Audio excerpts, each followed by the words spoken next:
What's the most satisfying act of I don't give a fuck that you have ever witnessed?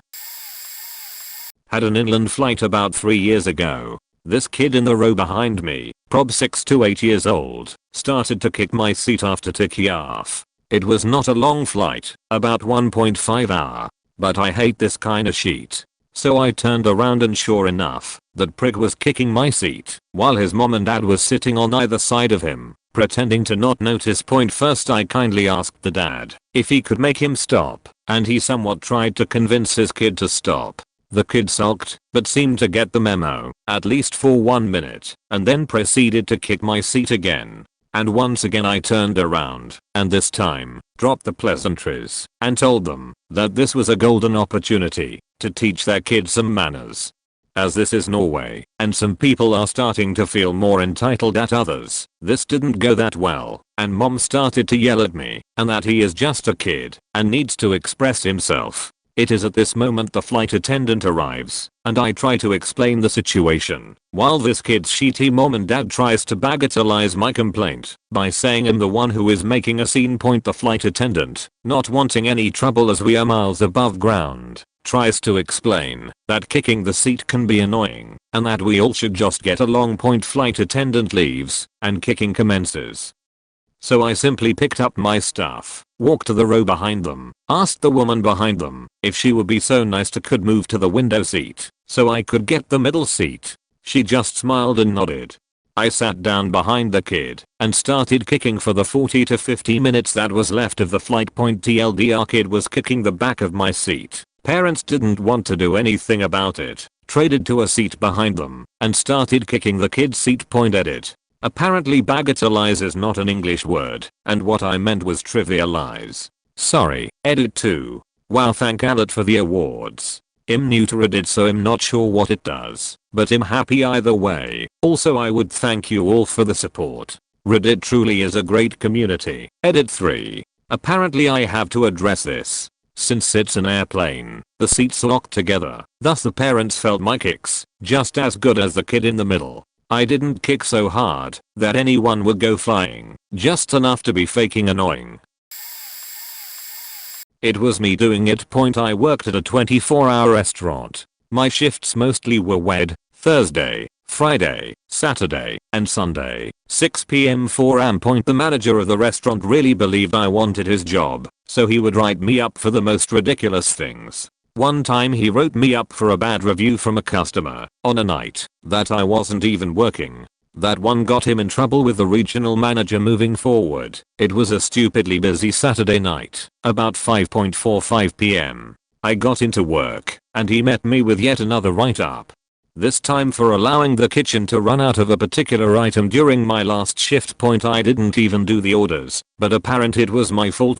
So I went back to my car, took off my uniform, put on normal clothes I had in there, walked up to the kitchen counter where he was busy with the kitchen staff and some waitresses and waiters. He looked at me, told me what area I would be working that night. I looked him dead in the eye and said I don't think so. He said it again, and again I said I don't think so, this time handing him all of my uniforms. As I turned to walk out of the restaurant, he called out after me, "You can't do this. You are rostered on." I turned, pulled my height, and said, "Oh honey, I can," and I just did. As I have been rostered for only 37 hours in total each week for the past 6 weeks, it is deemed I'm part-time. As a part-time employee, I'm only required to submit my resignation. I'm not required to give you any notice. He called me about an hour later and begged me to go back. Yeah, fuck you mate, that's not happening.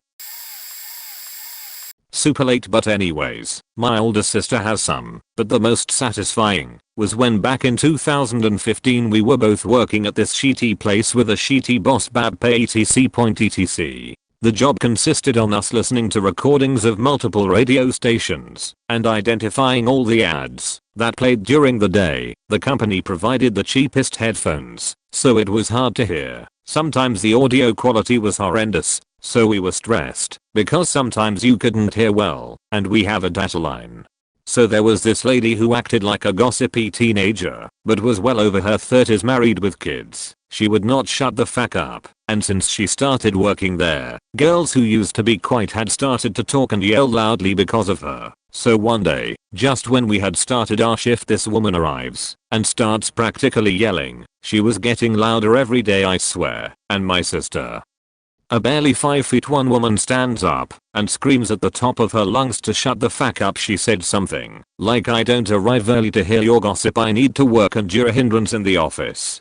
Grow up, you're not a little kid, you should know how to behave yourself, and if you have any problem with me, let's fix it outside. I'm not afraid to beat the shit out of you." All this was in Spanish, so my translation is not the best. Just imagine more rage and cursing. After it was dead silent, nobody talked after that for hours, and the woman went to the bathroom to cry and no one did anything to my sister. Our direct boss only told her to speak kindly next time, but no repercussions. I guess many others were fed up with this woman, but I will never forget it. I would have cheered if I hadn't been in shock.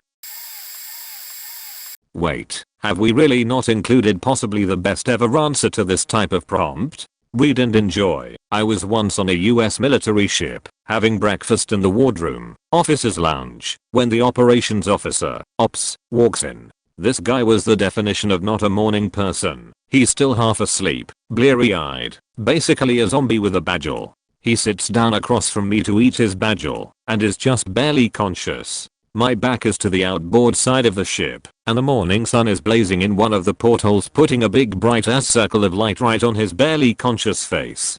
He's squinting and chewing, and basically just remembering how to be alive for today. It's painful to watch. But then zombie ops stops chewing, slowly picks up the phone, and dials the bridge. In his well-known "I'm still totally asleep" voice, he says, "EI, it's ops. Could you shift our barput? Yeah, 165. Thanks," and puts the phone down. And then he just sits there, squinting, waiting. And then, ever so slowly, I realize that that big blazing spot of sun has begun to slide off the zombie's face and onto the wall behind him. After a moment it clears his face, and he blinks slowly a few times, and the brilliant beauty of what I've just witnessed begins to overwhelm me.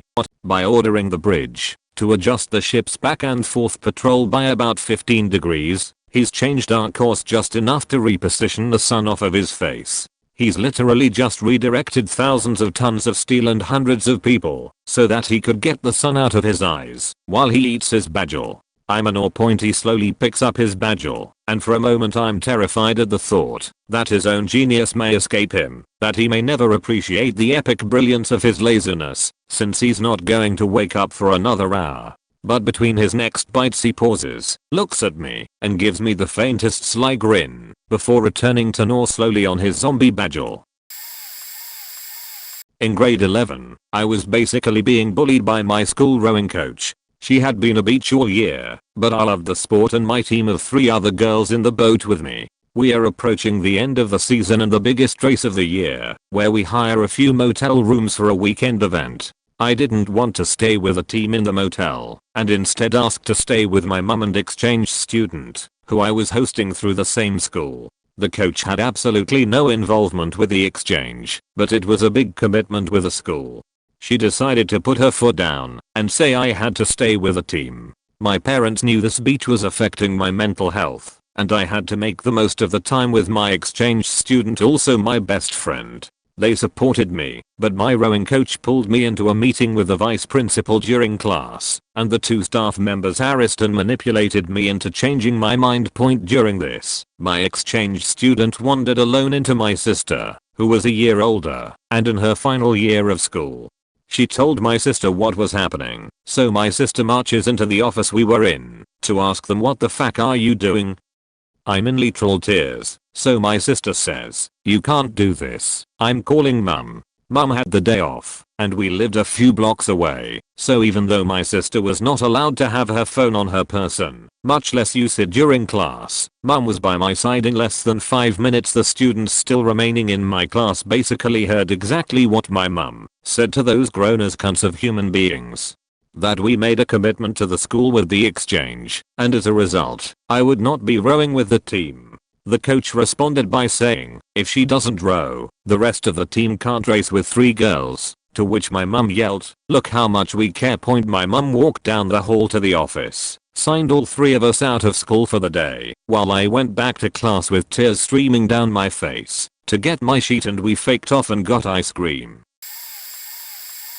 There was this huge security guard at the place I worked, like bodybuilder huge. He dressed in a suit every day because of the job we were working. I was a valet, and he was just making his rounds for the night. Stopped to have a chat with me. Super nice guy. This smarmy guy pulls up in a BMW. He had the body of Jigglypuff, was balding with the sparse tufts of hair in a comb over. He was about 5 feet 7 inches and he's wearing a Bill Cosby sweater. He parks his car angled towards the curb, back end about 4 feet into the street, front wheel 4 inches from curb.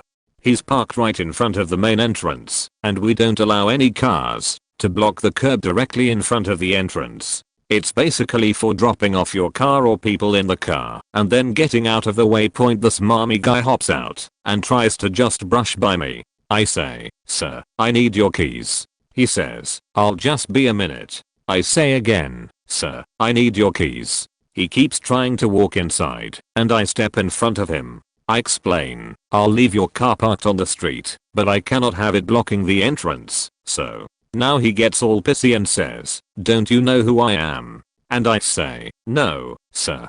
I just need your keys." He scoffs and reaches into his purse. Then he pulls out a second tiny purse which had his key fob inside. He's standing about 5 feet away. He meets his nurse fob into my face. It bounces off my forehead and lands onto the ground. I didn't move. I just looked down like, did that really just faking happen? Silent. Security guy has been standing 10 feet away the whole time. He's now walking over slowly from the smarmy guy's side. Smarmy guy screams at me, "I'm a lawyer. And you're nothing." Security guy grabs smarmy guy by the back of his sweater, slams his entire body/face into the glass and calmly says, "I'm security. I have just witnessed an assault. All of this is on camera.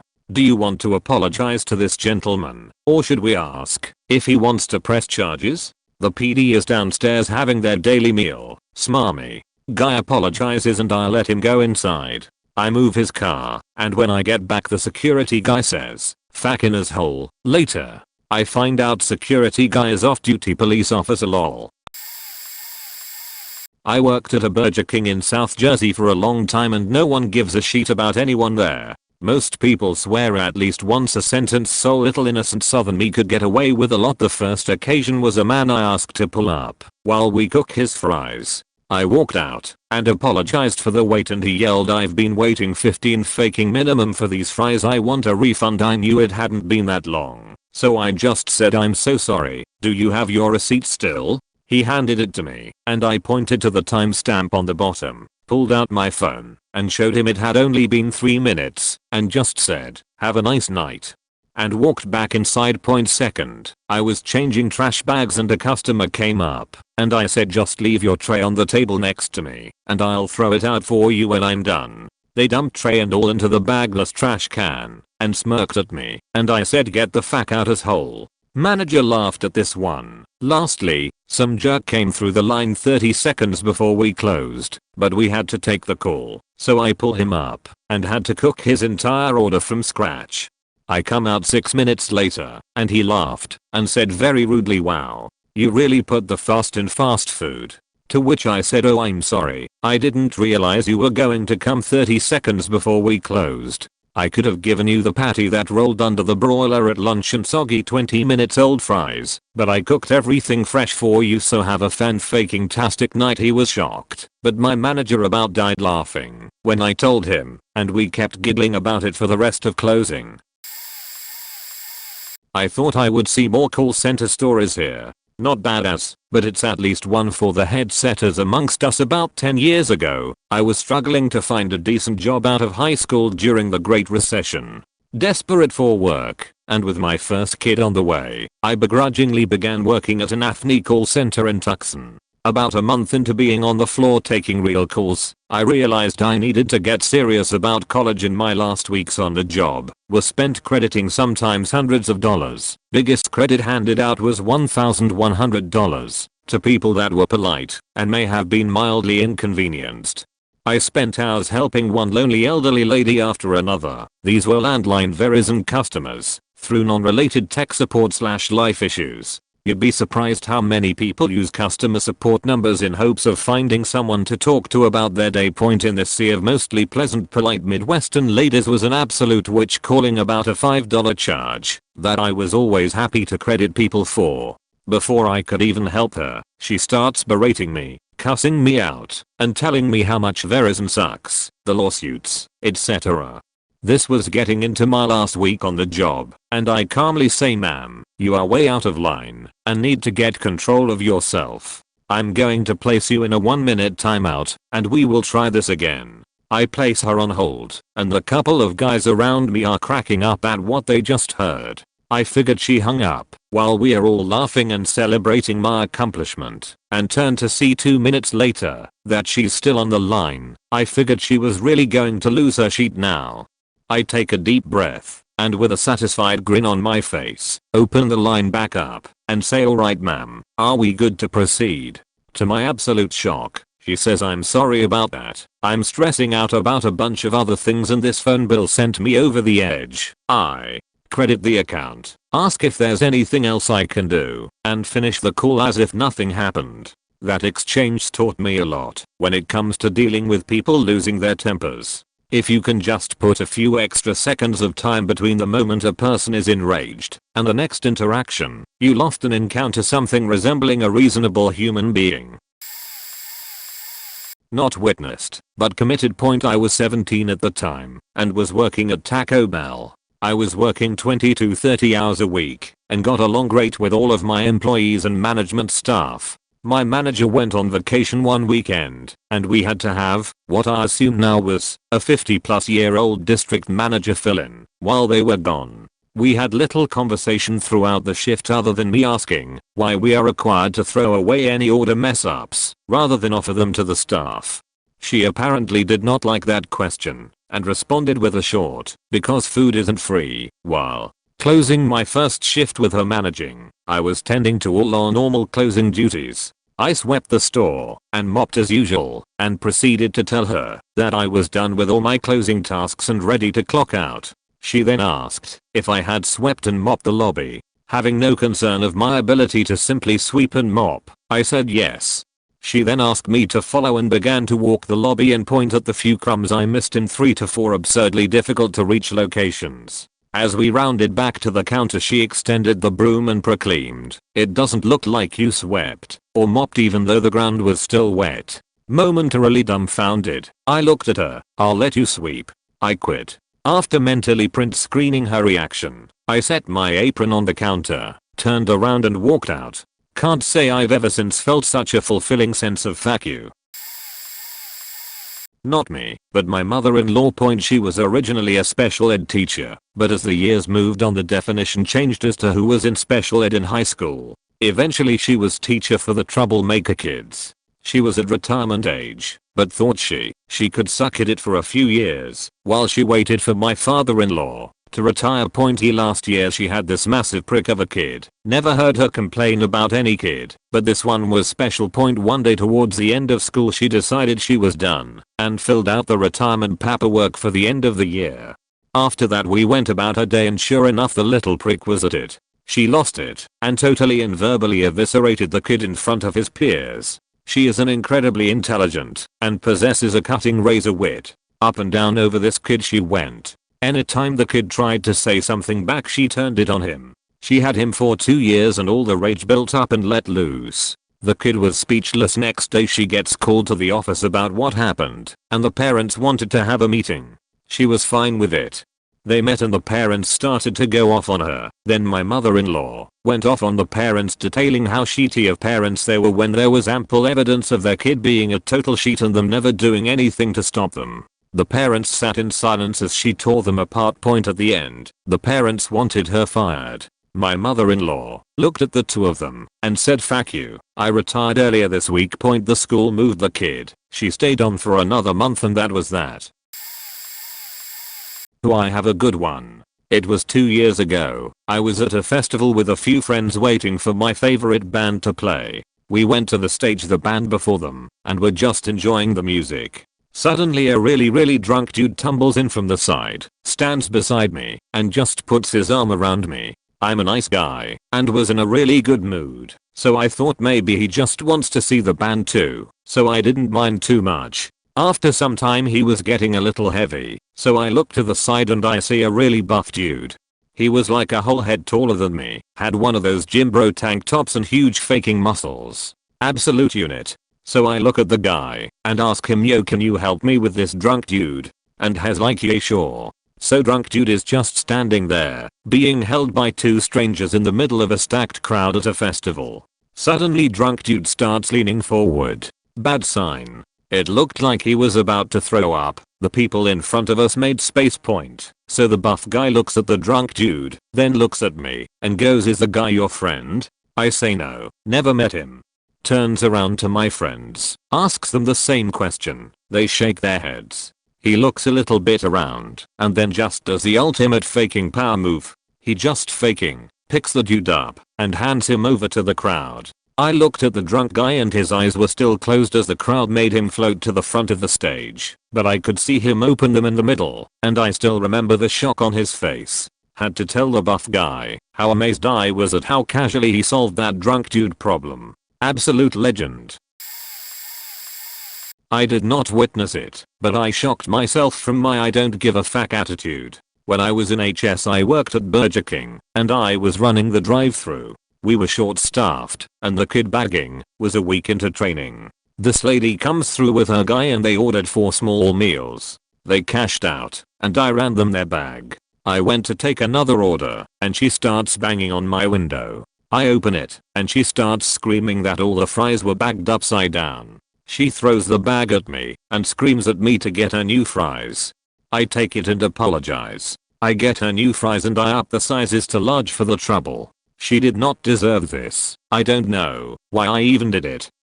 I give her the bag, and she starts screaming at me again, what about my zesty sauce? I would like to note that she did not order any on the side, nor did her angry as order onion rings. So I hand her one and tell her to have a nice day. She bangs on the door again, screaming, really? You're just going to give me one? Finally I had enough, and we were in the middle of a rush. I take the biggest handful I could and chuck them at her head while saying, there is your goddamn zesty sauce. Now get the fuck out of my drive-thru, you stupid bitch. The look on the guy's face in her car was priceless. I'm surprised I didn't lose my job with that one. I was so over the bullshit. Normally I would never act like that, especially in a professional environment. I was working at Checker Auto Parts, now known as Oriole, back in 05. A couple nights before we had a customer come in to buy 12 bottles of a chemical called heat. It is a well-known chemical used by meth cooks to cook out the water in the drug, something I had learned by our local police department during a training at a different store point. When the customer came to the counter with 12 bottles, I said the store had a policy that only 2 bottles per customer were allowed. Customer got a little mad, but I didn't care. I knew what he was using it for, and was going to make it harder for him if I could.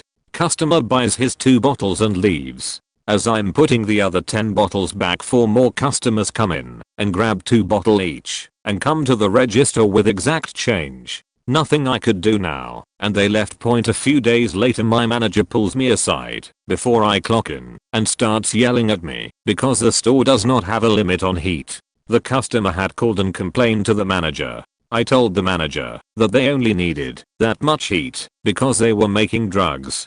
He said he doesn't give a fuck and that I better not stop them again. If they want 50 bottles, I sell them 50 bottles. I clocked and then walked the fuck out.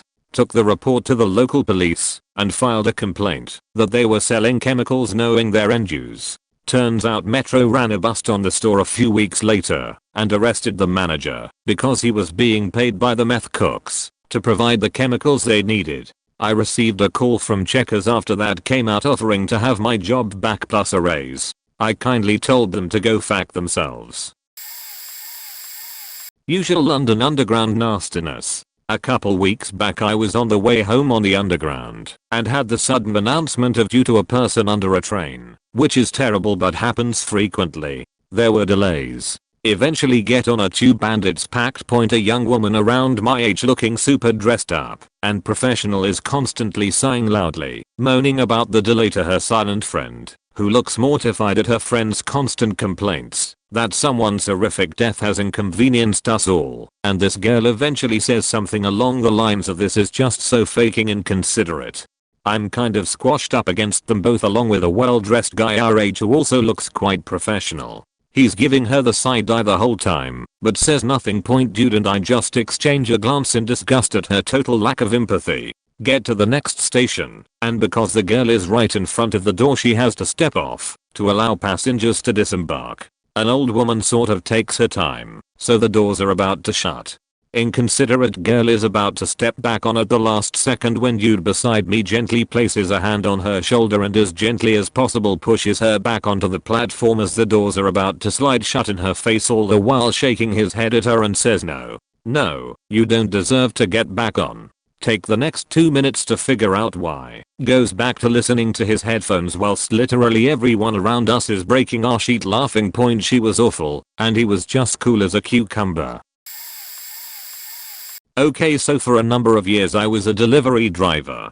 First for a large company that delivers parcels. Then I delivered jugs of water. Both companies had a policy of paying any parking tickets, except handicapped parking spots, because fuck you, if you are that asshole. Anything else it was pretty much park, where you need to do the stop. While delivering water it's a large truck, and for a few years my route included an area just outside of our city's downtown area. So parking in an actual spot on the road in a truck that is gonna take up to 2.5 spaces is kinda tough if the building I'm delivering to has no loading dock or loading zone out front.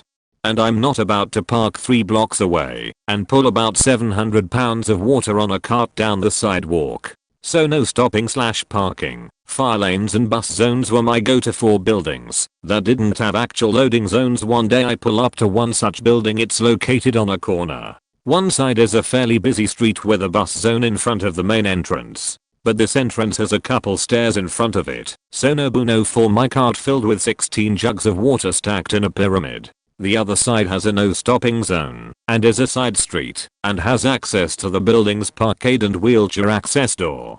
Perfect for me to do my 5 to 10 stops while inconveniencing the least amount of people.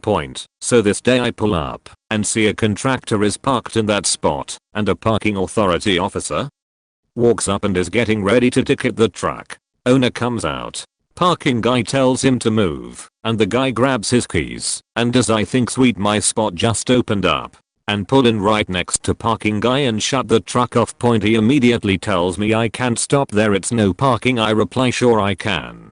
The truck stopped just fine. He apparently didn't like my sense of humor and says something like, "Are you challenging my authority?" Me. "Nope, you can write me a ticket. I don't pay them, so it's all good. We are both just doing our jobs." Now, he's getting a bit more annoyed and tells me he will have the truck towed. Now I'm not sure if he saw my truck or not, but just the water alone weighs about 12,000 pounds, so I know a standard tow truck isn't moving it. I also know that it's gonna take 1 to 2 hours minimum to get a truck big enough to lift mine on scene, and my stops are gonna be done in 30 to 40 minutes or less, and I'll be gone. Me. Yeah, if you want you can call a tow, I don't mind, but when he gets here I'll be long gone, so it's up to you. Anyway, I'm gonna go do these deliveries now. Have a great day, and dragged my cart into the building as he stood there sputtering. That was probably my best one dealing with the parking enforcement, but I had plenty of others. Trying to explain to them it's nothing personal, I didn't mind. If they wrote me tickets it's their job, I get it. But I'm not paid to circle the block for hours praying for 3 spaces to open up in a row so I could park and do a few stops then repeat the same thing at the next building. They didn't get that. If I sell $2K worth of water in a day, a $40 ticket for the company is just a cost of doing business. Not that I have seen, but that I did. This was back in my last week in my former high school. I was transferring schools because people there treated me like shit and was really depressed and anxious all the time. Well, we were on final exams week and I was top of the class. My notes were completely done. I just wanted to get over the tests as fast as possible. I was walking in the main sophomore hall to get my stuff because I was leaving with my only friend early to go eat lunch when a sheik from my class approached us. I was not in the mood to be bothered since I hadn't eaten breakfast not dinner the night before and was working on 3 hours of sleep, so when she approached me I couldn't have cared less. AC equals annoying sheikak. Hey op.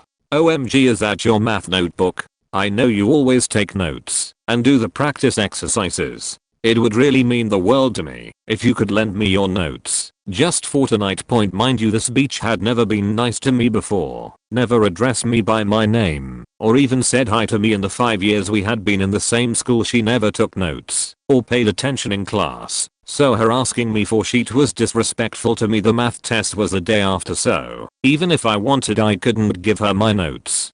She even tried to reach for my notes, which was carrying in my arms. I was still walking slowly in the direction of my locker, but for a second, my brain couldn't filter my words, so I just stopped and said no, and kept walking. Point, why was this a big deal? No one said no to her ever. She was just there standing. My friend was busting out in laughter and Ak and her friends were with their jaws on the floor. Point, it may not seem like much, but for me, it was a power move. Okay, so for a number of years I was a delivery driver. First for a large company that delivers parcels. Then I delivered jugs of water. Both companies had a policy of paying any parking tickets, except handicapped parking spots, because fuck you, if you are that asshole. Anything else it was pretty much park where you need to do the stop. While delivering water it's a large truck, and for a few years my route included an area just outside of our city's downtown area. Point, so parking in an actual spot on the road in a truck that is gonna take up to 2.5 spaces is kinda tough if the building I'm delivering to has no loading dock or loading zone out front. And I'm not about to park 3 blocks away and pull about 700 pounds of water on a cart down the sidewalk. So no stopping/parking. Fire lanes and bus zones were my go-to for buildings that didn't have actual loading zones. One day I pull up to one such building. It's located on a corner. One side is a fairly busy street with a bus zone in front of the main entrance, but this entrance has a couple stairs in front of it, so no bueno for my cart filled with 16 jugs of water stacked in a pyramid. The other side has a no stopping zone and is a side street and has access to the building's parkade and wheelchair access door. Perfect for me to do my 5 to 10 stops while inconveniencing the least amount of people. Point, so this day I pull up and see a contractor is parked in that spot and a parking authority officer walks up and is getting ready to ticket the truck. Owner comes out. Parking guy tells him to move, and the guy grabs his keys and does I think sweet, my spot just opened up, and pull in right next to parking guy and shut the truck off. Point, he immediately tells me I can't stop there, it's no parking. I reply sure I can. The truck stopped just fine. He apparently didn't like my sense of humor and says something like, are you challenging my authority? Me, nope, you can write me a ticket. I don't pay them, so it's all good. We are both just doing our jobs. Now, he's getting a bit more annoyed and tells me he will have the truck towed. Now I'm not sure if he saw my truck or not, but just the water alone weighs about 12,000 pounds, so I know a standard tow truck isn't moving it. I also know that it's gonna take 1 to 2 hours minimum to get a truck big enough to lift mine on scene, and my stops are gonna be done in 30 to 40 minutes or less, and I'll be gone. Me, yeah, if you want you can call a tow, I don't mind, but when he gets here I'll be long gone, so it's up to you. Anyway, I'm gonna go do these deliveries now. Have a great day, and dragged my cart into the building as he stood there sputtering. That was probably my best one dealing with the parking enforcement, but I had plenty of others. Trying to explain to them it's nothing personal, I didn't mind. If they wrote me tickets it's their job, I get it. But I'm not paid to circle the block for hours praying for 3 spaces to open up in a row so I could park and do a few stops then repeat the same thing at the next building. They didn't get that. If I sell $2K worth of water in a day, a $40 ticket for the company is just a cost of doing business. Years back I was working for a bridal shop. An entitled bride and her mom walks in and looks around the store. At first, she was very nice to me and asking to show her the different wedding dresses we have. I asked for a budget and showed her dresses within that budget, but she didn't like any of the dresses. So I politely asked her if it was fine I showed her dresses slightly above her budget and she agreed. Finally, she liked few of dresses and she tried it on. By this time, she has spent almost 3 hours and finally decided on the dress. The dress costed her $2,300. We called in designer, and she made some changes to the dress. Now, when I asked her about the payment, she said that she didn't have any money at the moment and she would pay at the fitting session. I told her that it would not be possible. As per company's policies, if not full amount you should at least pay in advance for the dress. Now, the bride starts throwing tantrums and asks that I will be ruining her wedding. She started throwing a fit and ended up blaming me for bad service, while on the other hand I was only courteous to her all the time. For some reason, at one point the bride started crying and blaming me for wasting their time for showing dress which they considered bad. Now, the mother of bride joined her and started cussing at me and threatening me that she would complain about this to the store owner and she would get me fired from this job. Mother of the bride started demanding to see owner of the store, and I told her it would not be possible to meet her since she away. But, she can talk to the manager. And she eventually agreed to meet the manager and I explained the situation to the manager and she tried to comfort the bride and her mother. But they just wouldn't agree. Finally, the manager called in our boss, and she was there by 15 minutes. Finally the store owner walked in, and I explained the entire situation to her. Now, the bride changed her story and said that she was ready to pay the advance, but I was demanding the full amount. The store owner asked me if she was telling the truth, to which I replied no. And then store owner coolly just asked them to leave and banned them from coming to our store. The bride and mother looked surprised and she demanded how could they believe a mere employee and not the customer. As a response, my mom, yes, the store belonged to my mom, told that her daughter would never lie to her and if I wanted I could make them leave without her intervention. I mentally took a snap of their faces and my mom asked them to leave. I stifled a giggle and they left. Years ago when I was doing lawn care, we had a number of pain in the ass customers who I got fed up with, but one sticks out in my memory. As we were mowing their yard, the husband was up on a ladder in the backyard trimming a tree and the wife was dragging the tree branches out through the front yard and putting them in a trailer they had sitting in the street. Now, this lady was very particular, and every week we would have to blow any leaves out of the landscaping before mowing, and then blow the landscaping out again when we were done, making sure not to leave any grass clippings in it. Since they were outside working in their yard, my coworkers and made sure that the yard was perfect, because we knew that the woman would be watching us. However, after we finished the lady came up to me and just immediately dove into bitching about how the yard looked because there were leaves all over. You know, the leaves that were coming off tree branches she was dragging through her yard. Point customer, are you just going to leave with all this laying around? Me, yeah, you're not done working, so you just track more in here after I cleaned it up, and I also have no way of getting them cleaned up and out of here. See, well you can just blow them in the street. I don't care. I just don't want them in the yard. Me. We can't do that ma'am. There's actually a city ordinance against doing that. And when you get fined for blowing your yard waste into the street, you'll turn around and expect us to pay for it, even though we were just doing as you asked. See? Fine then. I guess you just expect this 63-year-old woman with a bad back to be out here raking all these leaves up. Me. Those branches you're dragging through here are a lot heavier than a rake and you seem to be handling those. I think you can manage. With that, I walked back to the truck, loaded up our equipment, and we all went on lunch. While at lunch, the customer calls my boss, who ignores it, and asks what she wants now. I tell him I know exactly why she's calling, and explain what she wanted done, and why we couldn't do it. After I got done he said, "Fuck that. She can complain all she wants, but you're exactly right. Of course, I can't have her calling me every time she sees you mowing her yard, because she doesn't like you. So how about I mow that one from now on?" And that was the day I learned that if I was a dick I wouldn't have to deal with the idiot customers anymore. This will get buried, but I Jaff point this happened in my HS junior science class. We were assigned some minor project to be done in pairs and the pairs were assigned This girl I knew well. She was known for being smart and getting good grades, but not trying to break the top 10% or anything. Just your average good student. She was shy, quiet and very AWK. Again, typical HS stuff. She got paired with some jock type boy who was known for being an entitled as the teacher gave the assignment and then left the classroom for a time. I saw the jock type say something to quiet AWK girl and then get up and go hang out with two of his friends who had been paired together. He never went back to her for the rest of class. She turns in the assignment at the end of class and was only one of like 3 people who did so. The rest didn't turn it in until the next day. About a week later, that assignment was handed back. Jock type got all pissy at quiet AWK girl about how they had gotten a grade barely above passing.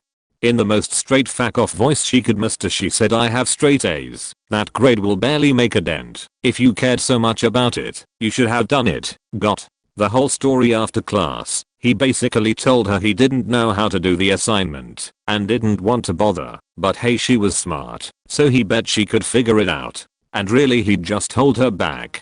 Then he got up and left bragging to his friends that he got a smart girl and didn't have to worry.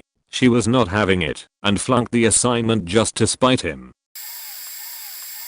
I work at a certain retail store and my managers are the absolute best. We get all the older people, specifically around the holidays, ranting and raving at us about how this or that particular coupon didn't have the exact wording that let them have a certain item for a free gift.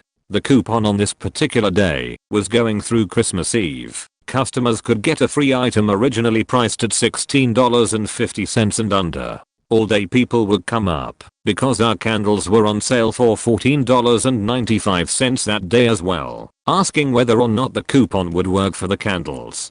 After having people do this for pretty much the entirety of the store being open, my managers were getting fairly frustrated with hearing the same question over and over, which is understandable. Most customers would simply say, "Done. Oh well, I'll just get this instead." To which I want to thank you from the bottom of my heart for understanding it's not our fault we can't process the coupon that way.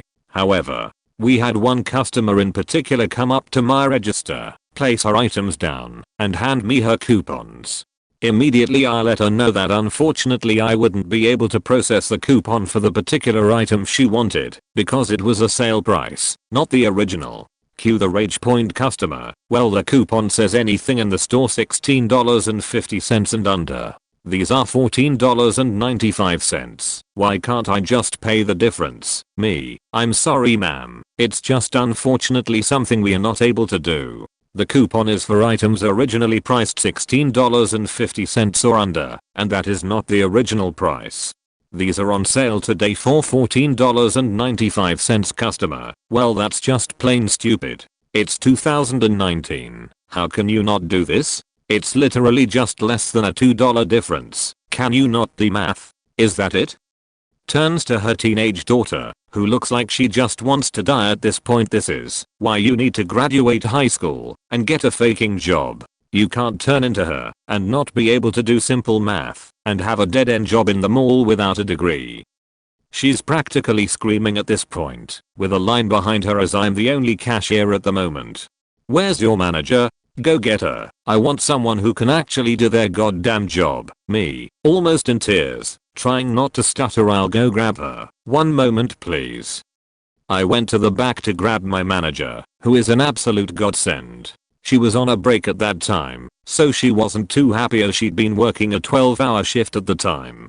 Cue her rolling her eyes and bracing herself to deal with this customer manager. "Hello there ma'am, what's the issue at the moment?" Customer: "Well, this cashier here, me, is clearly not fit enough for her job. She won't let me pay the difference on this coupon when it's less than $2. I'm a loyal customer here at Redacted and have been for years. Either honor this coupon or lose my business for good." Manager: "Ma'am, you are being very unprofessional, and I would kindly ask you to keep this conversation professional. You've made my cashier extremely uncomfortable, and I'm going to have to ask you to leave. She hasn't done anything wrong other than enforce company policy, and, as you are making my other customers uncomfortable, you can either leave the store or I will be calling security." Customer: "Are you're being serious? You're actually asking me to leave?" Because I was asking to pay the difference on a coupon? This is faking ridiculous. Yada yada yada. I'll be pressing harassment charges if they so much as touch me. She was going on and on as she was walking out of the store. But she did the most annoying thing she did was beyond childish. Kept half her body inside the store, and whenever a customer would come in she would tap them on the shoulder and talk to them, presumably about how badly we treated her, to which some would turn away and leave. She was actively hurting business, so my manager approached her again.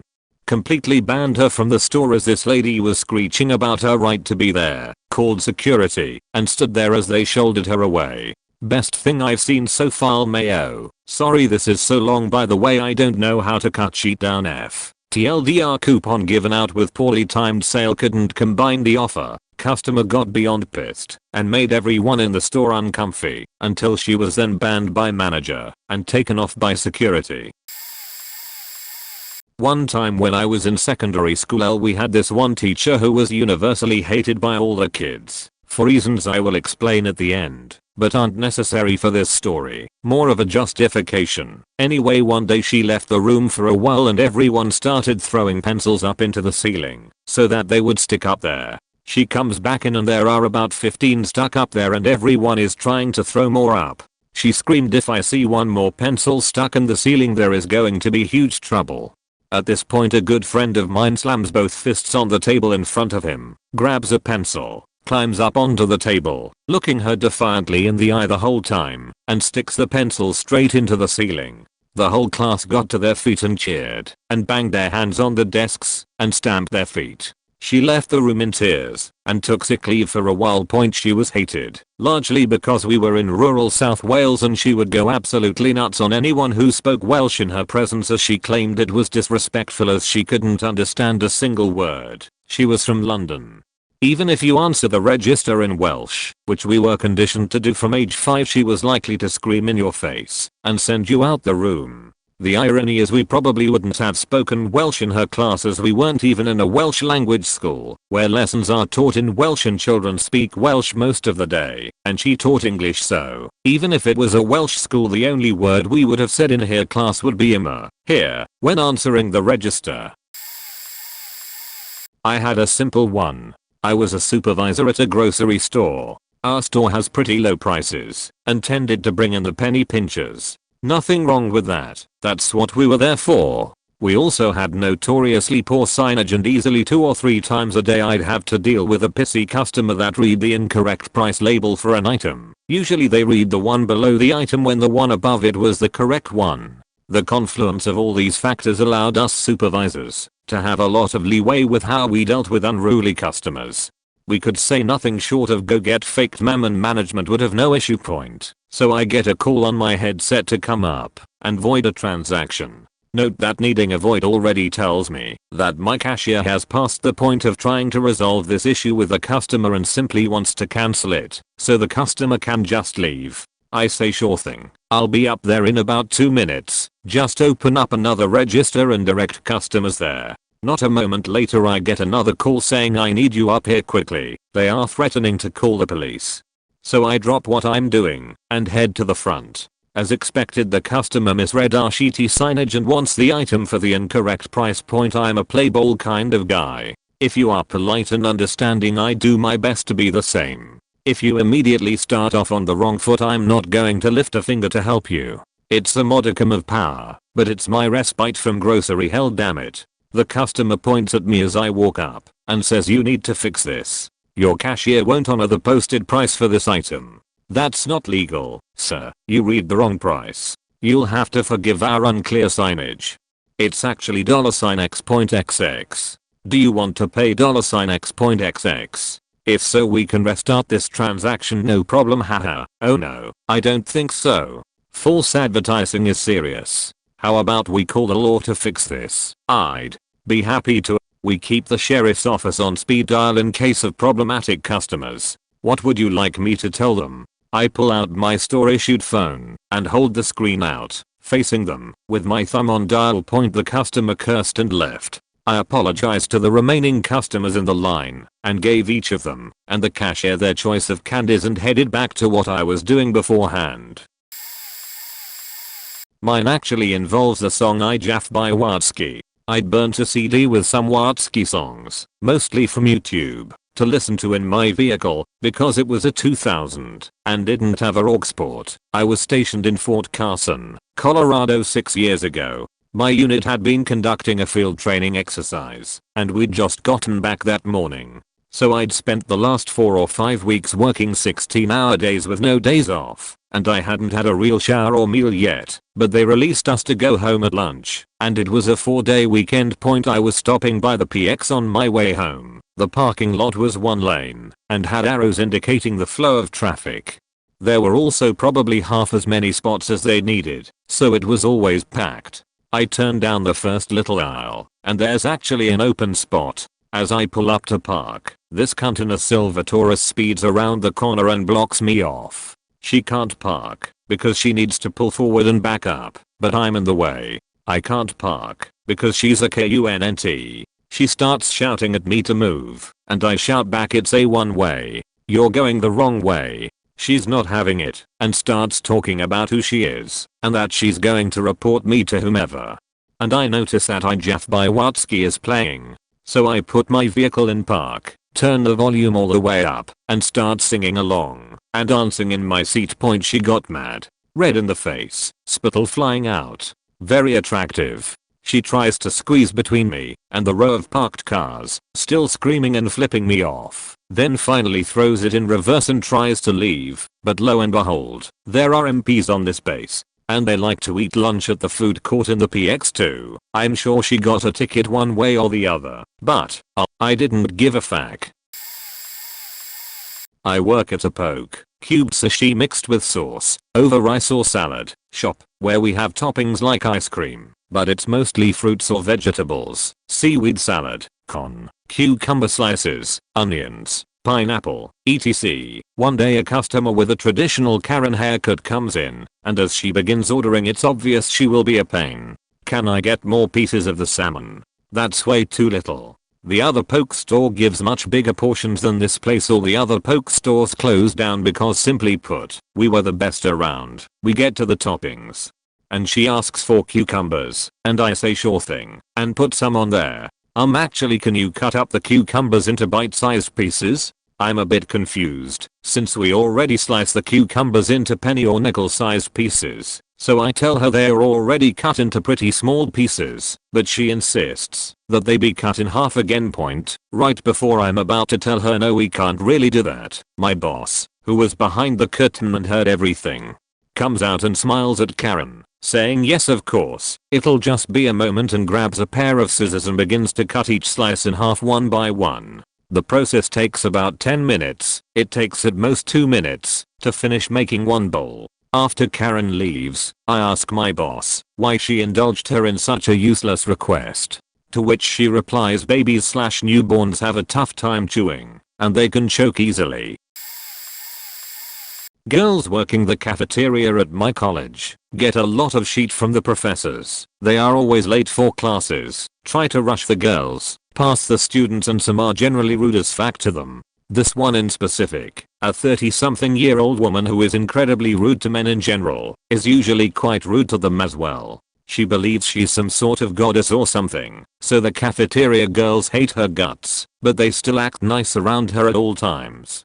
One time that professor got to the cafeteria, very late for class, messy hair and still tidying up her clothes. Rumor has it, she was in her office with another professor, and this is a normal thing for them, and starts yelling that she's a lady, and therefore has priority, that she's late for class and they need to serve her immediately.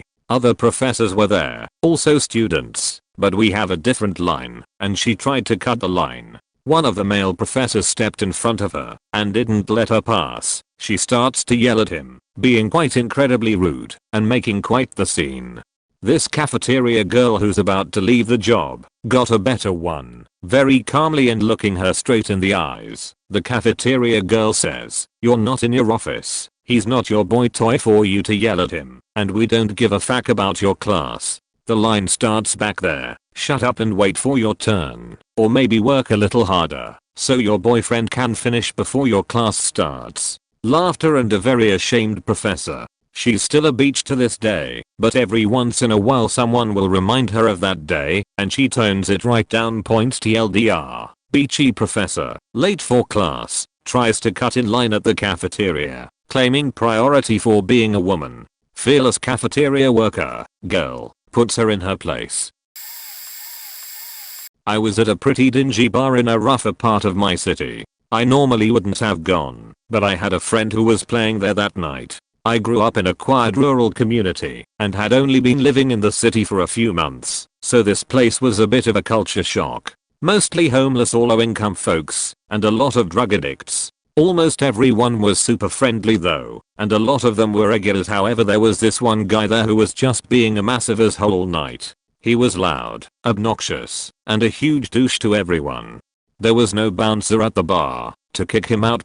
I was outside with a few friends and we were deep in conversation with a few of the regulars when drunk asshole comes up to us and starts accusing a woman of something. We couldn't really make out what he was saying because he was so drunk, but it seemed to be something along the lines of "you bumped into me inside and now I'm pissed." He was right up in her face and the rest of us were getting ready to step in because he looked like he was tensing to hit her. But this woman, a big black lady who's been absolutely sweet to us all night, stays calm as water. He's right in her face, but she doesn't move an inch. She just looks him in the eye, raises her lit cigarette to her lips, takes a drag, holds it, then exhales all the smoke right back into his face. So, she says it's hard to do it justice in writing, but me and my friend were so impressed by her lack of facts that we vowed to face every adversity with her unbothered demeanor. At the poker table. Background: I played poker for a living for about 4 years. For a brief period of time, a significant chunk of my income came off of a single person. I'm pretty sure, former mobster from Montreal named Jax. This dude has more money he could spend and loved to just dump it playing poker. He played more hours than I did, and I was doing it for a living, and if he was there, I played until I was broke, or he left. On an average day, he lost around 2-3k at the table, gave another 1-2k to one or more girlfriends that would hit him up for shopping money, and another couple of hundred on food and drinks. Despite his background, he was super friendly, and a lesson that too many poker players refuse to learn is that you always want to keep the bad players, happy. That means congratulating them when they get lucky, sharing stories, just being an amiable person with them. Most do the exact opposite, berating them for bad play, calling out their mistakes, etc. And those who don't are wildly insincere with their attempts, and it's ridiculously obvious. So we've got one of those guys at our table. If you've played poker, you know the type. He's lost a couple of unlucky hands, and is now on a mission to teach us all how to play poker. He gets into it with Jax, betting heavily into him, and he's just calling everything as he does. By the end, the board was something like AA 226, suits don't matter, the guy bets everything he has, something like $1,200 left, and Jax calls. Typically, in this scenario, the person doing the betting would reveal their hand first, but the bettor doesn't want to. Clearly he just got caught bluffing. And he's being a huge ass about it. He's covering his hand, not budging, insisting that Jax show his cards, etc. Jax casually flips his hand over, 7-3. He's playing his 7 high as a kicker. He just called a total of 3-4k, including a final 1200 bet, with a hand that only beats 34, 35, and 45. Other guy is fuming, absolutely raging. Goes on a minute or so diatribe about how terrible Jax is before folding his hand. Either he had one of those aforementioned hands or he read his hand wrong. We never saw the cards. I don't even think Jax took his attention off of the steak he was eating at the table to collect his chips. Not only did this guy call down a ton of money with a hand that had virtually no chance of winning, but he wasn't even paying enough attention to collect the money he won off the asshole that was yelling at him. For most of us, winning the money, sticking it to the guy that was being a jerk, or hell, even having the steak would have been pretty exciting, and he just went about all 3 like it happened 6 times a day. I used to work part-time at a casino as a food runner for a little extra cash to cover some unexpected bills that had come up. Since the casino was in a terrible spot, in the heart of an industrial area, most nights were very slow and uneventful. I came in one day, and the head chef had me clean all of the cupboards in the kitchen, because there was nothing else for me to do that night, then left. I spent a few hours scrubbing them down, then left early, because there was nothing else for me to do. I come in for my shift the next day, and the chef pulls me into the office for a quick chat. As soon as the door closes behind him, he starts loosing his sheet on me, because I didn't clean the cupboards to his standard. I can't remember exactly what was said, but he ended it with something that I still remember vividly. He asked, "Did you lie on your resume about being retarded? Is that why you can't do a simple request up?" Until this point, I tried explaining I had done what he asked, but when he said that, I just stopped and stared at him, got up, and left. I went to the HR department and made a complaint about what he had said. They told me to go home for the night and come back to work the next night. While I was at my other job the next day, I went and talked to the owner about what had happened and the circumstances of why I needed the extra income. After we talked, he told me that I would be getting a raise so that I didn't need that job anymore. One of the best people I've ever had the pleasure of working for. It's too bad the company went belly up. So I went to the casino that night and went to the chef's office, sat down and told him that all was forgiven and I was ready to go back to work. He was glad because they had a big event going on that night and were expecting it to be extremely busy. I got up, left the office, then took off my work shirt and threw it out, flipped off the cameras, and walked out.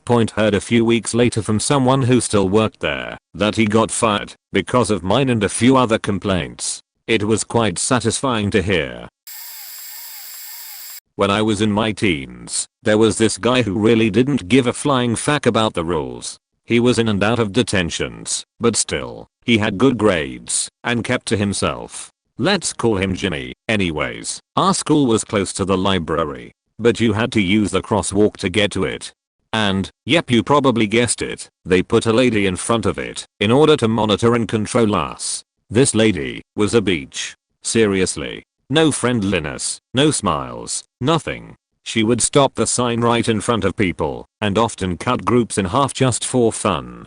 She was really controlling and blew this loud as whistle right in front of your face when it was our turn. One day, Jimmy is crossing, and right as he gets to the lady, she stops him. Why? His shoelace is untied. He stops, ties it, but by the time he's done, she's stopped everyone. The thing is, she stops everyone like seriously at the moment he's done. He asks to go through, and she refuses. So, he turns around, pushing through the crowd, and goes like 15 feet from the crosswalk, and proceeds to jaywalk right in front of her face.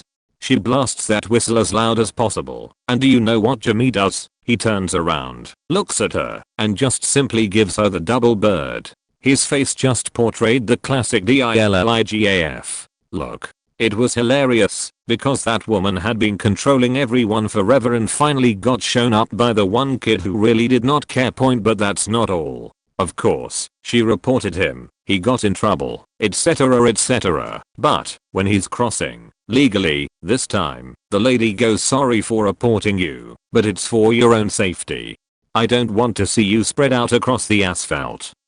And pats him in the arm. His response was simple, sweet, and to the point. "Oh yeah, well you can kiss my asphalt." And walks off as the light turns green, and she stands there, in stunned silence. And that, ladies and gentlemen, is how Jimmy, the 8th grade badass, destroyed the beachy sidewalk monitor in 2 simple days. This one is a small, probably a way less IJAF moment than anyone else's. But I'm very docile and compliant, so I'm pretty proud. I was serving just yesterday, and a boomer comes in to place a to-go order. He orders a meat lover's pizza and proceeds to add hella toppings to it. It wasn't even a pizza anymore. There is some point in our POS system where it refuses to add any more toppings to an item. For a pizza, one cannot exceed 10 toppings. He exceeds this limit, to which I show him the screen and say, "I can't do that one last topping. Would you like to take off the extra cheese or an extra topping you added?" His face fumes red, and it scrunches up over this question. This one question. He screams. I go to insert pizza place that is not the one I work at all the time. And they do it for me. I have no problems with them putting these extra toppings on my pizza. Get me your manager. All for 1. Question point. My manager isn't feeling well, so a veteran employee comes and takes the fall with me. He proceeds to scream at her too.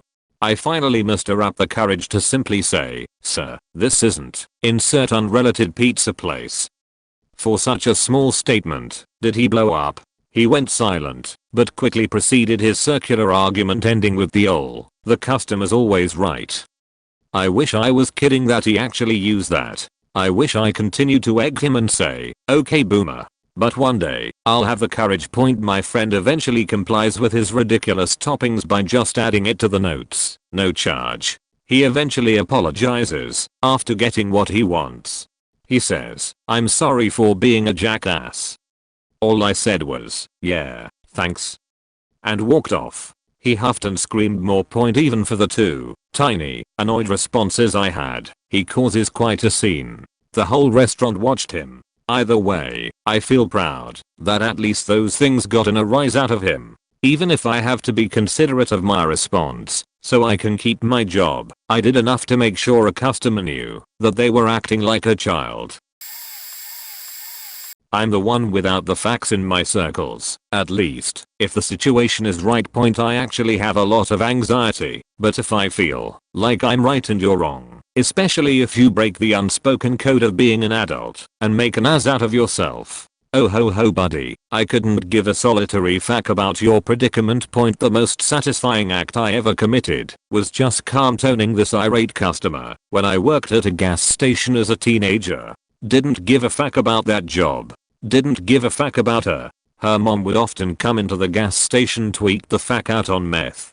I knew her mom, and I knew her mom had spilled the beans on her own husband, who was a friend of my parents, regarding his drug activities. She was guilty of just as much or worse, but they got caught, and she talked while he remained silent. So he got 7 years, and she got his house, which she immediately destroyed with parties, and sold 90% of his stuff that wasn't confiscated. For the record, my family wasn't aware of the dude's drug issues. We're from the south, and he had done us right a number of times, and he was a really sweet man.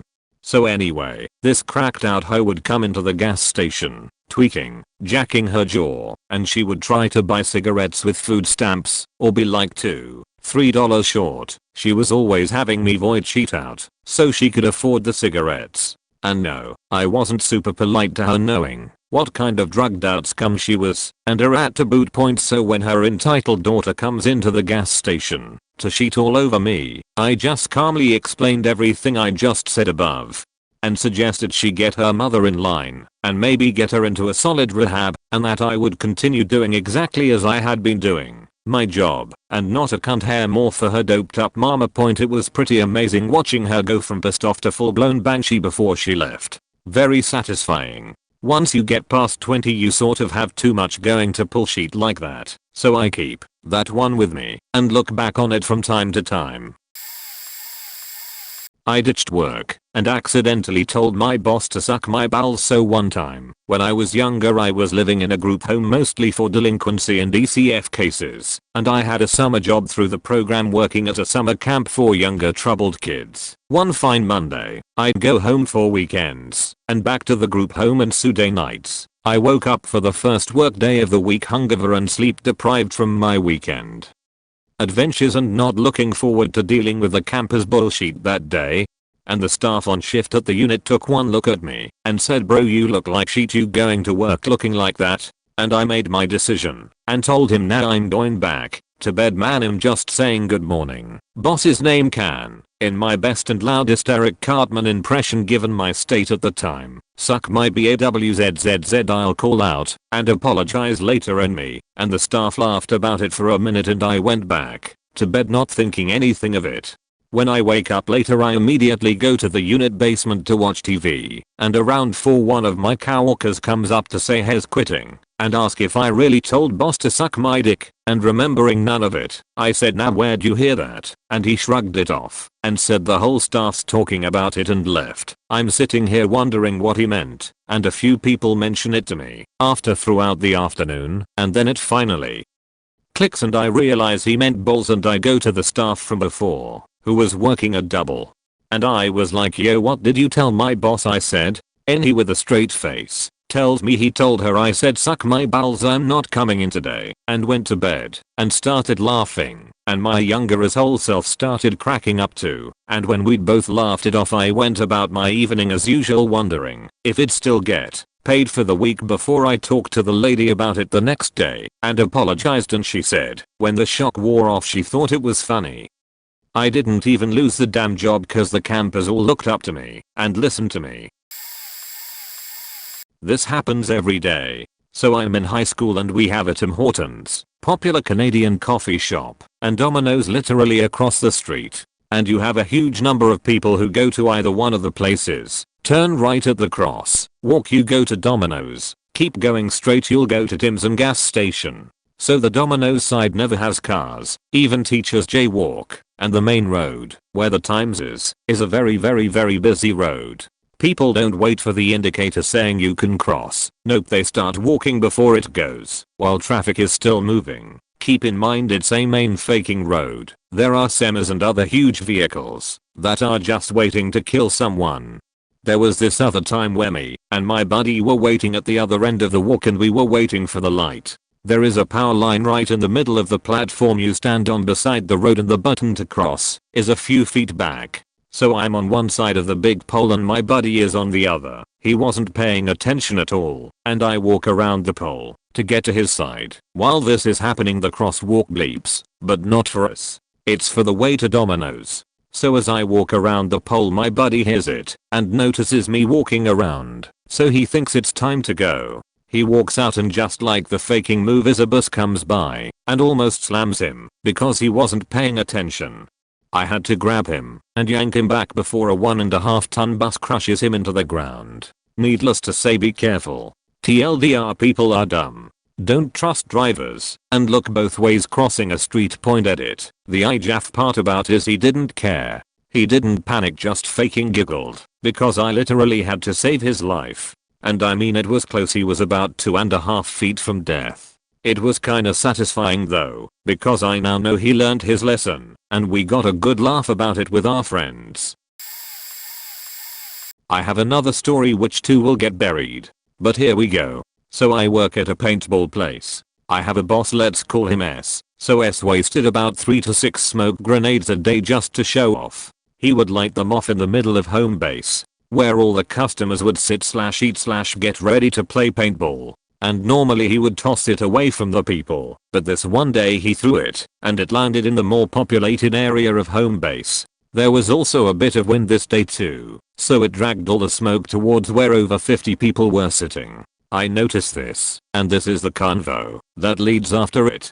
Coworker, holy shit. Why is the smoke in the seating area? Me, haha, in slightly worried voice, I have no idea. Hold up. Walks into shop, me, yo S, yeah, what's up mate? Me, did you just throw a smoke grenade? S, yeah, it's fine. Me, HMM. Right, well it's gassing out the customers. S, okay. Me, well it's gassing out the customers. S, okay, that's fine. That's what they paid for. Me, I mean isn't that supposed to be happening on the field though? S, yeah, but I never said it can't happen here too. You might wanna go get rid of it though. Me, sigh on it. So I walk out, grab the grenade and toss it into the parking lot over the wall and right past this dude's head. See? I come out to take it into the forest to dispose of it as he walks up and says, "See, what was that for?" Me, I'm sorry. See, what did that do? Me, oh, it's a smoke grenade. Guy looks confused as all hell. See, what's it for? Me, I don't know, just to gas people I guess. C looks pretty scared. After I said this, I walk away. My boss, being pretty cool, didn't get mad after the guy complained. I don't know why dude was like a male Karen. We had a good laugh about it. For those who've played paintball will agree that the smoke doesn't smell that nice, so gassing out 50 people at once wasn't too great of an idea. Auto shop blues. Let's set the stage. Me, coworker, service writer, bossman. Bossman was in the process of signing a new lease on a different, higher traffic location. He was losing his mind over money, and he had just hired service writer. Service writer handled office duties. Bossman did fuck all. Coworker and I turned wrenches one day after we had moved from old shop to new shop, after many screaming matches between me and Bossman over his lack of presence while demanding more than what coworker and I could reliably handle while doing our jobs. A vehicle came in for a window motor regulator, the bit that rolls the window up and down inside the door. It's riveted from the factory. I drilled the rivets, told him I needed new ones. He didn't have a bolt bin. It's the end of the day. I'm going home. Come in next day. Bossman is an hour late. Whatever. Service writer comes and brings rivets that had been delivered and asks if they are right. I reply no, they're way too narrow. 2 hours later Bossman comes in. He's like, why is the door still apart? Me, you ordered the wrong sheet. Bossman yelling, did you check with the office to see when it will be in? Me, now also yelling, because fuck that, not my job, chief. But he brought back the ones you ordered, which were wrong, and I told him as much. Him, okay, well I need you to go to O'Reilly's and get the right ones. Me, now, I don't think I will. Him, turning red and raising his voice again, why? Me, now calm, I'm done. When he told me to go to the parts store, it's like a switch flipped, and I was just chill. I didn't give a fuck, and I noped out of there quick. Coworker and service writer left a week or so after I did, because he was such an angry faker. For almost 8 years, I worked at a popular US chain restaurant that specializes in breakfast food. I won't go into specifics, but they may or may not heavily feature various flavors of pancakes over time. Several managers came and went, but the one who stuck around was the ladder climbing, brown-nosing GM, a narcissistic, verbally abusive, control freak mommy dearest knockoff. She had a way of making please and thank you sound like fuck you.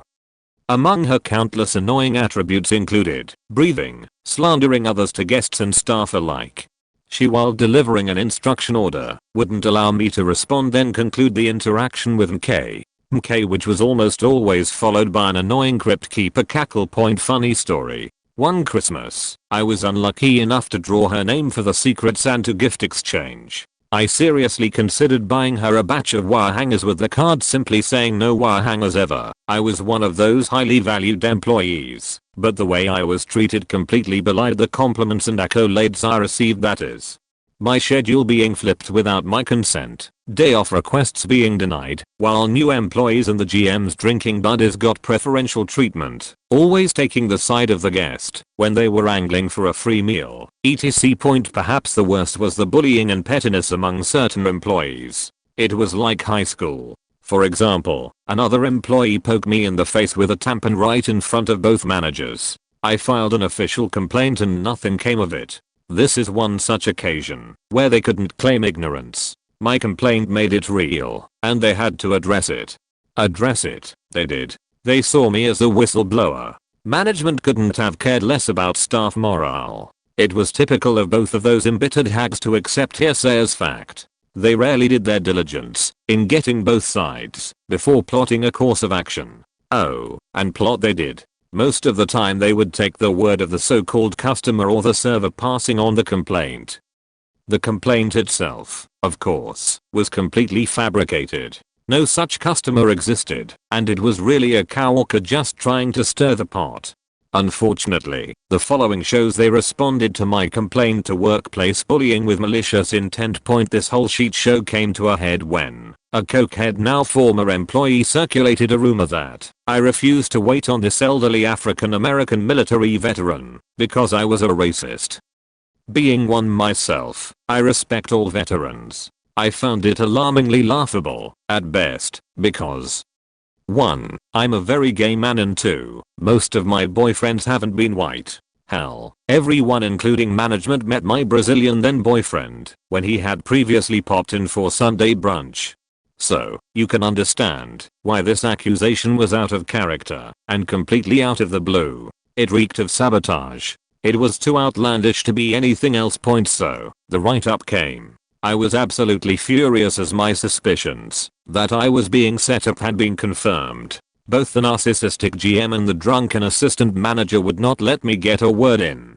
I finally got their attention by stating, in a raised voice, that I had a right to have my say. Surprised at my assertiveness, they went slit-eyed and rather smugly said, "Go on."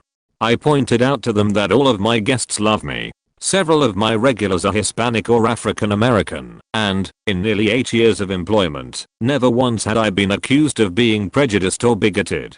I also pointed out that one of my regulars, a married female African American doctor, if my hands were free, would run up to me, give me a big hug, kiss me on the cheek, and hold me so tight I felt like I was being suffocated. My managers were having none of it. I also pointed out that the sheet-starting liar who filed the complaint against me had been fired because she was caught by the GM snorting cocaine in the ladies' room. Given her predisposition to lie, the validity of her accusation should be questioned and the write-up destroyed.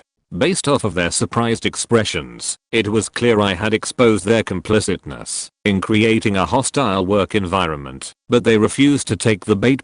Completely done with their fuckery, I flat out bellowed, "I'm not, nor have I ever been a racist."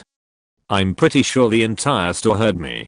Then I went for the zinger that lingers. "You have no idea how much black dick has been in me. You could have heard a pin drop." The Creole prep cook was walking by the office door when I let out that line and she nearly doubled over with laughter. There were 2 training managers facing away from us while they were on the computer doing online courses. They almost collapsed onto the keyboard, then turned around looking at me with shocked expressions on their faces. The assistant manager's face went beet red.